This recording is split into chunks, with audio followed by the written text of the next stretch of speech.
Wholeness and balanced vibration to everyone. We thank you for tuning in. Today is Sunday, September 11th, and we are broadcasting the show, which is definitely a very, very powerful, very positive, informative day, and we'd like to thank everyone for tuning in. The title of the show is The Alchemy of Money. I am your host, Sevan Bomar. I am the author of The Code to the Matrix and the developer of the Resistance website. I'm also here in the studio with Pablo, Mr. Spirit Matter, and Luis Hull, and we are broadcasting this show to you today not only over Blog Talk Radio, but also over live stream. For those that are listening to the show today, we ask that if you do have the ability and opportunity to go ahead and to tune into our live stream, which is www.livestream.com/understanding, or you can simply go to the Resistance website. That's www.resistance2010.com. Scroll all the way to the bottom and you will see a live stream widget there. Simply hit play and you will be put right into our live stream show. Before we get started, we're just going to go over a couple things just to make sure our live stream gets started correctly, because this is, of course, a hyper-interactive show. We did reschedule the show from 1 hour to an hour and 30 minutes today because of the nature of what we'll be discussing. To get a little bit into what we're going to be discussing, you've never seen anything like this before, I can guarantee you that. And the reason is because we've accumulated knowledge and information from sources that are not yet being looked into.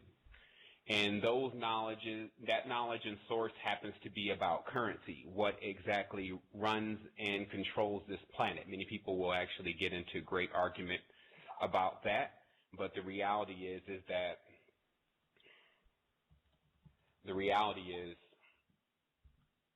excuse me, I just had a brief interruption there, but the reality is that everyone can feel the strain of the financial around the world when that thing when it happens for a person where they don't have any money. Then they have all sorts of situations to deal with, and when they do have a lot of money, well, of course, they still have situations to deal with, and that's what we'll show today, is that what is actually binding us here is something very ancient and very mystical, far beyond what most people will gander, but now because of the knowledge that's being presented, we're able to do that for you in a way in which you cannot doubt it. I will say that the Resistance as a faction has been responsible for bringing information not known currently to this planetary system. You might want to tell him that your camera is introverted, so you have to click onto the screen. Everyone, if you could just hold on for a brief moment, we want to broadcast to you the right way. So we're going to need to make sure everything is correct with our live stream, of course, because we're just getting the show started today. So you know the difference between the buttons. It's one where you're looking.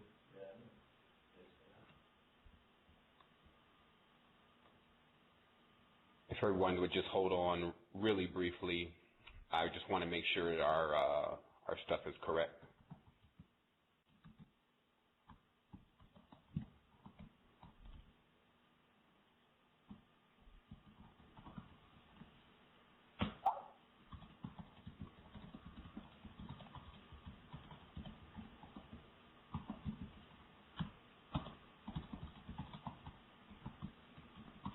Okay. Okay, so I think we should be okay on the live stream. Are we okay now? Okay, so you should be able to tune into live stream. Once again, that's www.livestream.com/understanding. The reason why it's going to be important is because we're showing a lot of images, and if you don't see those images, then it's going to be very difficult for you to understand exactly what we're speaking of, and it's definitely going to be more difficult for you to believe that it's true. I think one time there was a particular video that was a little bit beyond when it comes to currency, and it was shot by a program. I do forget the program on History Channel, but the gentleman that was being reviewed was named Doc, and he was supposedly an individual who was a part of the Illuminati and who was involved with their sigil design when they designed magical images and things of that nature, and how to use symbolism in secretism. And what he revealed within the U.S. dollar bill was that behind the web of the $1 bill in the, I think, bottom left corner, there actually was what appeared to be a malevolent archangel. And this was so clear to see that it started to have many of us thinking about currency, but of course we were swept away to other ideas for a while. And now it's time for the true revelation of what this currency is about to be given to you.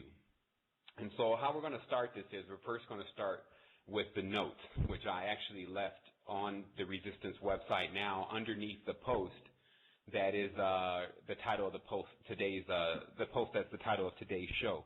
And so if you go to that post now, you'll actually see some topics discussed or topics discussed down at the bottom.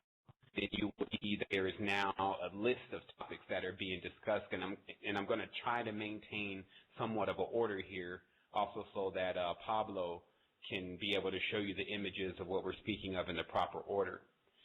Now, if everyone remembers, last show was really centered around the divided ones, which are what we are calling the demons, or the D-man, the divided man.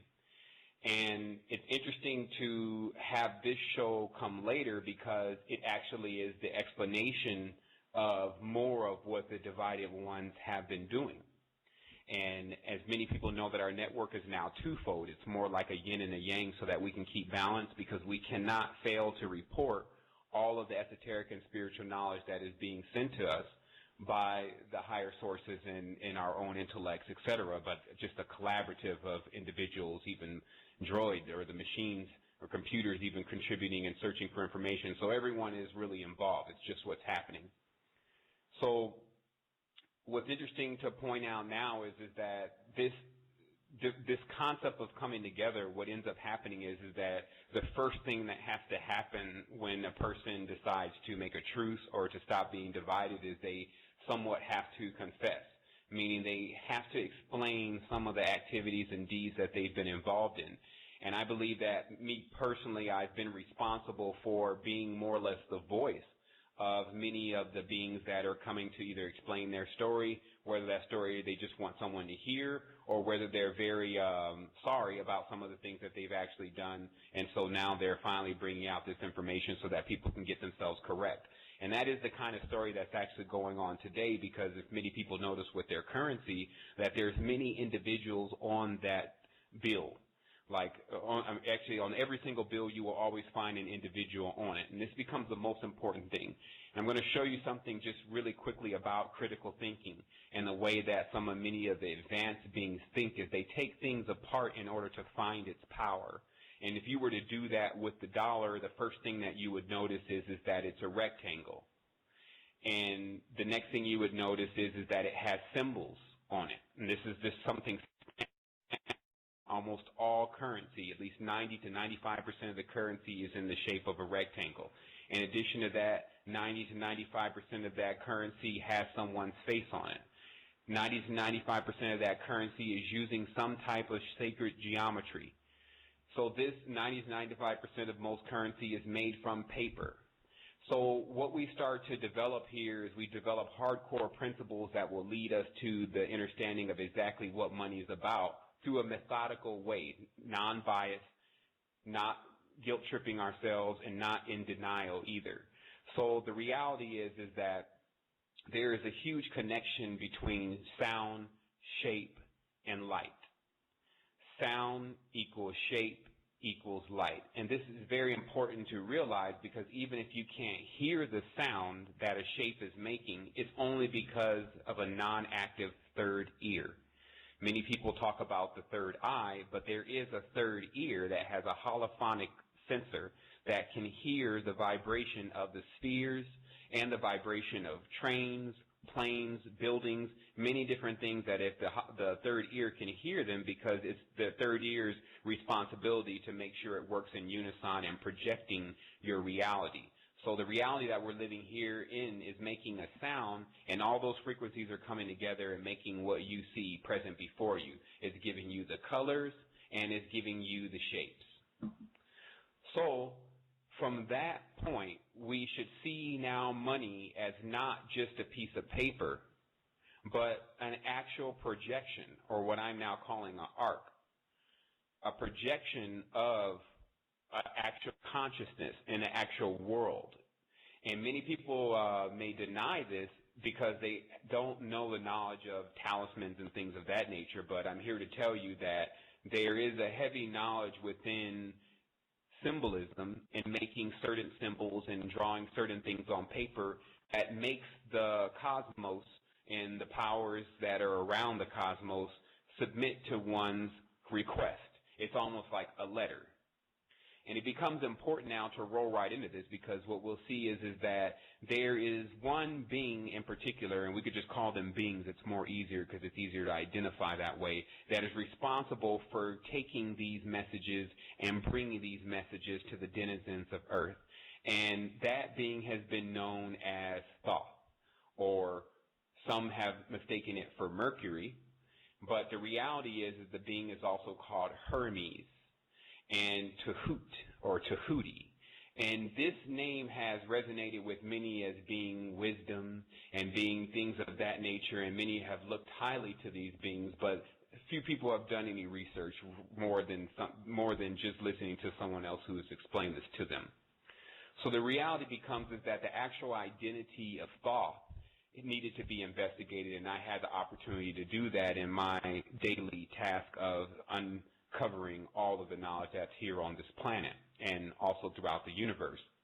And I discovered the identity of Thoth was actually related to the moon, and this happened slightly before our time, but there was actually a war that took place in which the being that everyone is calling Hermes or Thoth, who carries the same staff of the double-twined serpent, which is also known as the dollar sign.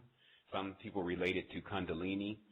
The reality is that this being symbolism and who it was telling everyone exactly what it was. First of all, Thoth is the same word that we use when we say thought.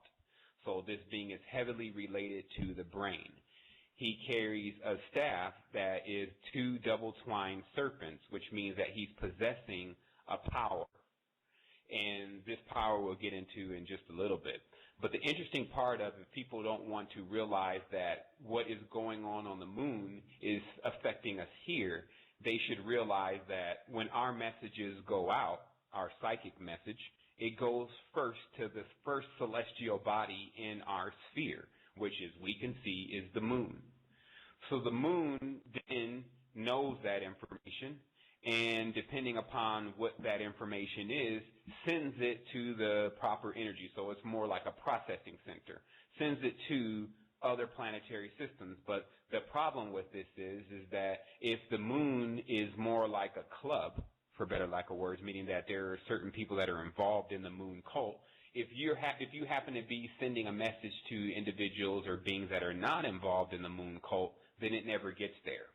In addition, if a message comes from beyond the moon and it comes from beings that are not involved with the moon cult, then it never gets to the individual in the correct way that it was supposed to be transmitted. So the moon becomes like a direct hack. And that's why it became everyone became responsible, and for moving out of their brain and moving into their heart, as we uncovered last week, is because the brain was being hacked. Like there was so much information coming across through the psychic waves that many people were starting to catch bad news and bad feelings and bad information consistently. And that is because the brain frequency is completely contaminated.